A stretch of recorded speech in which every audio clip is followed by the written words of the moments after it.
Magandang araw mga idol, mga buddy. Ay, nandito na naman tayo sa highway mga idol. Ay papunta na tayo sa deliveran natin. Ay ito yung nabungad sa atin mga idol. Sobrang haba ng traffic. Magang maaga pa. Ay natanaw natin ay may aksidente mga idol. Yun no. Naku po.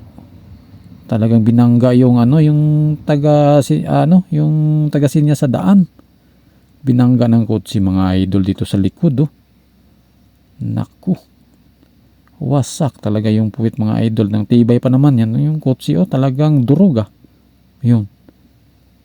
Hindi napansin siguro yung may ginagawa yung daan dito mga idol. Yun ang delikado yun. Pero makikita naman, imposible naman hindi makikita yun idol. May ilaw yan na may arong malaki. Lahat yan yan mga ganyan yung kasama, dalawa magkasunod yan mga idol. Ingat lang tayo sa biyahe mga idol.